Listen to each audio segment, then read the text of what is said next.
kulanti wanaagsan daawadayaal kuna soo dhawaada wararkii ugu dambeeyay ee Soomaaliya qodobadan oo caawa barnaamijkeena ku soo qaadi doona waxaa ka mid ah wararkii ugu dambeeyay xildhibaanadii ugu badnaa oo ka soo jeeday Soomaaliland oo warqado dacwo ah la tagay filla Soomaaliya iyo xildhibaanadan oo diidan safarka ra'iisul wasaaraha ee magaalada Laascaanood haddaba waxaa idin soo gudbin doona ra'iisul wasaaraha Soomaaliya oo la kulmaya culayskii ugu adkaa ee ku aadan safarka uu doonayo inuu dhawaan uu ka tago magaalada Laascaanood ee xarunta gobolka Sool halkaas oo si weyn looga diyaar garoobay soo dhaweyntiisa macluumaad xogo iyo warar xasaasi ku aadan cadaadiska culus ay ka imaanaya xildhibaanadan iyo arinta safarka ra'iisul wasaare Xamse oo laga baqdan qabo inay isku bedesho mooshin ugu dambeyn uu sababsan doono ra'iisul wasaaraha dalka haddaba maxay yihiin xildhibaanadan iyaas horboodayo barnaamijkan ayaan idinku soo gudbin doonaa qodobada kale waxaa ka mid noqon doona faafahinadii ugu dambeeyay Soomaaliland oo dacwad culus ka gudbisay dowladda federaalka Soomaaliya oo gudbisay qaramada midoobay haddaba muxuu Ciro u sheegay qaramada midoobay maxay tahay dacwadda ka dhanaa dowladda federaalka iyo ra'iisul wasaaraha Soomaaliya oo maanta soo rogay awaamiir culus haddaba awaamiirta wasaaraha uu soo rogayna waan idin soo gudbin doonaa qodobadaasi wixii nagu soo kordhaya daawo doontaan markale waxaan wanaagsan oo 7 Abriil 2025 wararkeena ayaan gudagal doonaa ku bilaabno wararkeena caawa isla markaasina ugu horreysayna wararkii ugu dambeeyay siday ku waramayaan wararka caawa naga soo gaarayo filla Soomaaliya ra'iisul wasaaraha xukuumadda federaalka ee Soomaaliya ayaa wajahaya culays adag oo la xiriira safar uu dhawaan u balan qaaday inuu ku tago magaalada Laascaanood ee xarunta gobolka Sool halkaasi oo durbo laga dareemayo qabanqaabada soo dhaweynta ra'iisul wasaaraha jamhuuriyadda federaalka ee Soomaaliya warar ay heshay warbaahinta Soomaaliyeed ayaa sheegaya in ra'iisul wasaaraha cadaadiskii ugu adkaa uu kala kulmayo xubno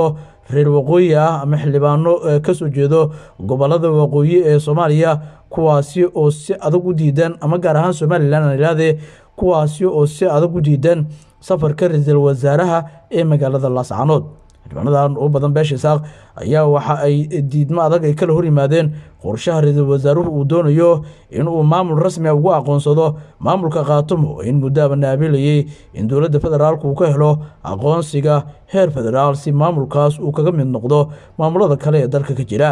wararku waxay sheegayaan xildhibaano oo uu xiteer ka mid yahay ra'iisul wasaare ku-xigeenka dalka ayaana ku faraxsaneen safarka ra'iisul wasaaraha ee magaalada Laascaanood Saalax Jaamac xildhibaano kale oo markaasi ay ka mid yihiin kuwo si weyn uga dhex muuqda xukuumadda ra'iisul wasaare Xamse Barre wasiiraha sidoo kale ayaa la warinayaa in ay qoreen liis ay ku dhan yihiin xildhibaanada beesha Isaaq ee ku jira labada gole ee baarlamaanka waxaana ay diidmo adag ay ka muujiyeen safarka ra'iisul wasaaraha ee magaalada Laascaanood xildhibaan Gobson ayaana dacwadda xildhibaanadan ay qabaan u gudbisay filla Soomaaliya iyaga oo diidmadooduna ay ku sababeynayaan in ay dowladda federaalka Soomaaliya doonayso maamul rasmi u aqoonsato maamulka Qaatumo iyaga oo ku sheegayo in hadda Qaatumo aysan noqon karin maamul dhameystiran isla markaasina uu dhulkaasi yahay dhul lagu murusan yahay sida warqadda ay qoreen ay u dhigeen haddaba diidmadan adag ee xildhibaanadan dhowrka ah ee ka soo jeedo Soomaaliland ay muujinayaan ayaa loo arkaa in ay dhabarjab ay ku noqon karto qorshaha safarka ra'iisul wasaare Xamse Cabdi Barre ee uu ku tagayo magaalada Laascaanood xildhibaan Gobson oo ka mid ah kooxda madaxweyne Xasan Sheekh Maxamuud baarlamaankana kaga ololeyso ayaa la warinayaa in ay aad ay kaga carootay safarka ra'iisul wasaaraha ee magaalada Laascaanood iyada oo isu duuday tiro xildhibaano ah kuwaasi oo qora warqad dhanka ka ah safarka ra'iisul wasaaraha ee magaalada Laascaanood arintan ayaa hadda banaanka u soo baxday iyada oo haddii ay dhab noqotana ay noqon doonto mid si weyn u saameysa safarka ra'iisul wasaaraha jamhuuriyadda ee magaalada Laascaanood ee gobolka Sool si kastaba ha noqotee ra'iisul wasaaraha ayaa mowqifkiisu uu cad yahay waa uuna sheegay wax walba dhaco inuu tagi doono magaalada Laascaanood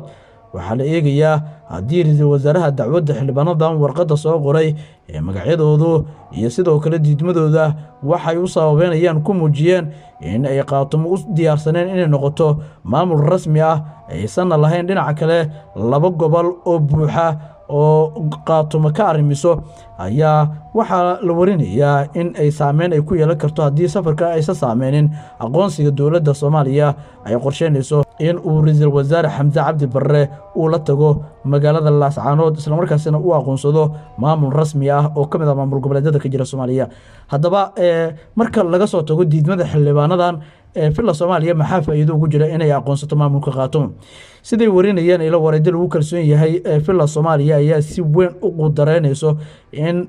Khaatumo loo aqoonsado maamul rasmi ah sababtuna waxay tahay dowladda federaalka hadda ma hayso maamulada Jubbaland iyo Puntland waxay doonaysaa in booskaasi ay ku buuxiso isla markaasina ay doorashada dadweyne ay ka qabato haddii ay markaasi dowladdu u suroodo ajandaheeda halka dadka reer Khaatumona ay doonayaan in nidaamka dowladnimada ee dowladda federaalka Soomaaliya ay ama jamhuuriyadda Soomaaliyeed ay mar uun la aqoonsado in ay yihiin maamul goboleed dhameystiran oo dowladda federaalka Soomaaliya ka tirsan lagana saaro galka Somaliland iyo sidoo kale maamulka ku meel gaarka ah oo ay bulshadaasi ay dhibsadeen haddaba dadka reer Khaatumo waxa la leeyahay waxay u baahi qabaan inay helaan ama ay noqdaan maamul rasmi ah halka dhinaca kaleetana la leeyahay dowladda federaalka Soomaaliya waxay u baahi qabtaa in maamulkaas ay aqoonsato iyadoo ujeedadu ay tahay inay ku buuxiso booska Jubbaland iyo Puntland oo dowladdu hadda ay leedahay si kale marka loo dhigo beesha hadda degta Khaatumo dowladda federaalka Soomaaliya ee maamul goboleed rasmi u aqoonsanayso waxay ku dheeritahay maamul goboleedyadaasi kale waxaana madaxweyne Xasan Sheekh Maxamuud u noqon kartaa dhibco siyaasadeed haddii Khaatumo ay soo fadhiisato shirka golaha wada tashiga qaran oo hadda reerahaasi uu ku matalo ra'iisul wasaaraha xukuumadda federaalka Soomaaliya oo kaliya maamul goboleedyada Puntland iyo Jubbaland ay diideen waxaana tani loo arkaa sababta ugu weyn safarka ra'iisul wasaaraha Soomaaliya xilligan ku soo aadisay haddaba aragtidaada qodobkaasi ku aadan hoos ayaad noogu reebi kartaa warbixinada kale barnaamijkeena ku jira haddii aan soo koobno Somaliland waxa ay dacwad culus ay ka gudbisay dowladda federaalka Soomaaliya Somaliland ayaa dalab culus u dirtay qaramada midoobay waxaana dalabkeeda ay ku sheegtay in aanan la isku qaldin waxa ay ugu yeertay Somaliland iyo Soomaaliya iyadoo madaxweynaha Somaliland uu qaramada midoobay ka codsaday in la macaamilo oo Somaliland si gaar ah loo macaamilo dalabkan ayuu madaxweyne Cabdiraxmaan Maxamed Cabdullaahi Cirro u gudbiyay ku-xigeenka kaaliyaha xogayaha guud ee qaramada midoobay Master George Conway oo shalay kulan muhiim ah kula yeeshay qasriga madaxtooyada Somaliland madaxweynaha Somaliland ayaa sidoo kale ergeyga waxa uu kala hadlay arrimo kale oo dhowr ah oo muhiim u ah Somaliland kuwaas oo ay ka mid yihiin nabadda iyo xasiloonida arrimaha dimuqraadiyadda gaar ahaan bini'aadantinimada iyo waliba dib u eegista tirada tayada iyo xaddiga maaliyadeed ee mashaariicda hay'adda qaramada midoobay ee ka fuliso gudaha Somaliland Cirro ayaa ergeyga waxa uu sheegay in Somaliland inkasta oo aanay haysanin aqoonsi caalami ah ay muddo 30 sano ah ay ku guuleysatay ilaalinta nabadda amniga iyo sidoo kale dhismaha dowladnimo oo dimuqraadi ah taasi oo ku timaaday dhacdo dhif iyo naadir ah oo gobolka Geeska Afrika oo ay colaadi badan ay ka jiraan taageerada qaramada midoobay waa inay noqotaa mid ku dhisan cadaaladda Somaliland ay hesho taageeri iyo deeqo ay u qalanto oo ku haboon waa in marnaba aan la isku qaldin Somaliland iyo Soomaaliya ayuu yiri Master Cirro intii uu socday kulanka oo uu markaas la qaatay xogayaasi si kastaba ha noqotee fariintan Somaliland ayaa muujinaysa sida ay u doonayso inay ka baxdo nidaamka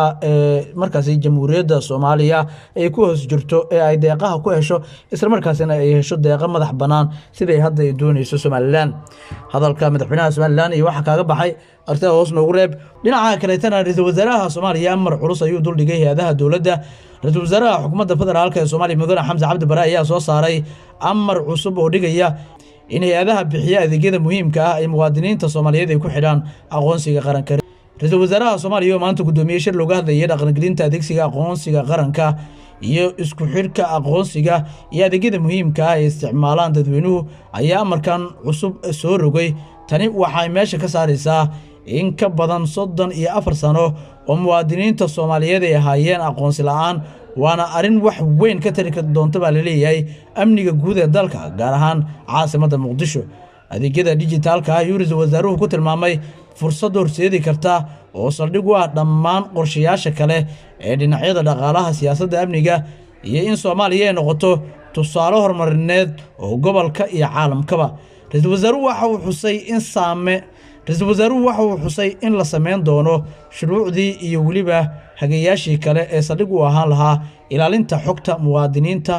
xukuumadduna ay ballan qaadi doonto in ay dadweynuhu la diiwaan geliyo oo aqoonsi la siiyo. Wararkeena caawan ay tahay nabadgelyo.